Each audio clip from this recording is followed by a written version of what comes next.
Welcome to our channel. آج ہم کریں گے جماعت پری 9 اور یہ 9 کے لیے بھی ہے خلاصہ سبق شاعر کے لطیفے۔ کیونکہ یہاں ذکر لطیفے کا ہے تو میں آپ کو بتانا چاہوں گی لطیفے سے ہرگز ہنسی یا کہکیں والی بات مراد نہیں کی جاتی۔ لطیفے اپنے وقت پر اچھے لگتے ہیں، اپنے زمانے میں اچھا لگتا ہے اور اپنی سیاق و سباق کے حوالے سے ہنسی آتی ہے۔ تو آپ لطیفوں کو ہرگز ہنسی مذاق کے طور پر نہ لیں، بلکہ یہاں لطیفوں سے مراد ہے حاضر دماغی یا حاضر جوابی کہ ایک شاعر بر وقت کسی کے سوال کا جواب دیتا ہے یا کسی بات پر رد عمل کا اظہار کرتا ہے۔ تو یہاں لطیفے سے مراد حاضر دماغی یا حاضر جوابی ہے، نہ کہ کہکہا ہے۔ تو آئیے ہم لطیفوں کا ایک ایک کر کے ہم خلاصہ پڑھتے ہیں۔ پہلا لطیفہ۔ ایک دن میر اور مرزا کے کلام پر دو شخصوں میں گفتگو بڑھی۔ دونوں خواجہ باسط کے مرید تھے۔ فیصلہ کرنے ان کے پاس گئے۔ آپ نے فرمایا کہ دونوں میر اور مرزا صاحب کمال ہیں، مگر فرق اتنا ہے کہ میر کا کلام آہا ہے اور مرزا کا کلام واہا ہے۔ عزیز طالبہ، یہاں ایک اور بات ذہن نشین کر لیجئے کہ یہاں مرزا سے مراد مرزا محمد رفیع سودا ہے۔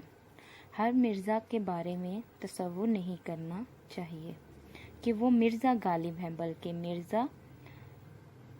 مرزا محمد رفیع سودا ہیں، جیسا کہ ان کے شعر میں ان کے مقطع کا ایک شعر کتاب میں پیش کیا گیا ہے۔ تو آپ دیکھیے کہ وہ لفظ سودا سے شروع ہو رہا ہے۔ مقطع میں شاعر اپنا تخلص استعمال کر رہا ہے، تو یہاں شاعر نے اپنا تخلص سودا استعمال کیا ہے۔ اور اب ہم لطیفہ نمبر 2 کریں گے۔ ایک دن مرزا سودا مشاعرے میں بیٹھے تھے کہ ایک 12-13 برس کے لڑکے نے غزل پڑھی۔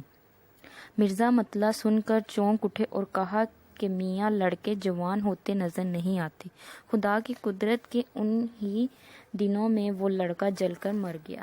ہم کریں گے لطیفہ نمبر 3۔ ایک دن انشا خان جرت سے ملنے آئے۔ جرت نے کچھ سوچ رہے تھے۔ انشا نے سوچ میں ڈوبنے کی وجہ پوچھی تو جرت نے بتایا کہ ایک مصرع خیال میں آیا ہے، میں سوچ رہا ہوں کہ مطلع یعنی میں اس کے ساتھ دوسرے مصرعے ملا کے شعر بنا لوں، ہو جائے، لیکن تمہیں نہ بتاؤں گا۔ انشا کے اصرار پر انہوں نے وہ مصرعے سنائے تو انشا نے اسے مزاحیہ رنگ دے دیا، جس پر جرت لکڑی اٹھا کر ان کے پیچھے دوڑنے لگے۔ یہاں ایک اور بات ذہن نشین کر لیں کہ جرت کا پورا نام شیخ قلندر بخش جرت تھا اور وہ نابینا تھے، اور اسی وجہ سے انہوں نے جب شعر سنایا تو انشا خان نے اس وجہ سے مزاح کیا کہ اندھے کو اندھیرے میں بڑی دور کی سوجی، کہ ایک اندھا شخص نے نابینا شخص کی طرف محبوب کا سیاہ بالوں کی تصور کر سکتا ہے، تو انہوں نے اس کی وجہ سے ان کے پیچھے بھاگے۔ ہم کریں گے لطیفہ نمبر 4۔ ایک مشاعرے میں شیخ امام بخش نصح جب پہنچے تو جلسہ ختم ہونے کو تھا، چند شعراء ابھی باقی تھے۔ جب شیخ صاحب نے مطلع پڑھا تو اس میں امام کا ذکر آیا، چونکہ ان کا نام بھی امام تھا، اس لیے اہل جلسہ نے نہایت تعریف کی۔ اب ہم کریں گے لطیفہ نمبر 5 کی طرف اب ہم موو کریں گے۔ خواجہ حیدر علی آتش کا ایک شاگرد بے روزگار تھا۔ تنگ آ کر وہ دوسرے شہر جانا چاہتا تھا۔ جب وہ ان سے ملنے آیا اور کہا کہ کچھ فرمائش ہو تو فرما دیجیے۔ خواجہ صاحب نے کہا کہ وہاں کے خدا کو ہمارا سلام کہہ دینا۔ شاگرد بات کا مفہوم سمجھ گیا اور اس نے سفر کا ارادہ ترک کر دیا۔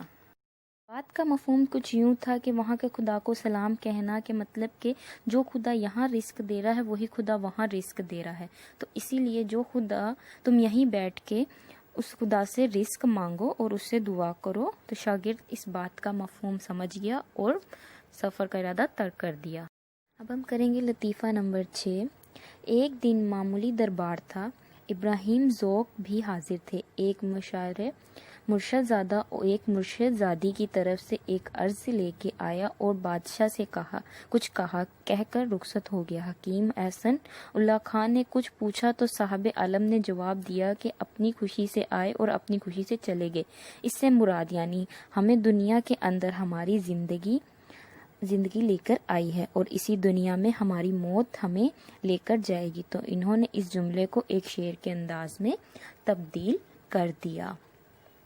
مطلب کہ جب ہماری وقت ہوگا، ہم اسی وقت اس دنیا میں آئیں گے، اور جب ہماری موت کا وقت قریب ہوگا اور ہم اس دنیا سے رخصت ہو جائیں گے۔ اس شعر کا مطلب یہ تھا کہ جسے شاعر نے ایک شعر میں تبدیل کر دیا۔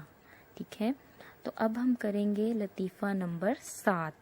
لطیفہ نمبر 7، مرزا غالب کی کتاب قطع برہان پر بہت سے لوگوں نے تنقید کی۔ کسی نے کہا کہ حضرت آپ لوگوں کی تنقید کا جواب کیوں نہیں دیتے؟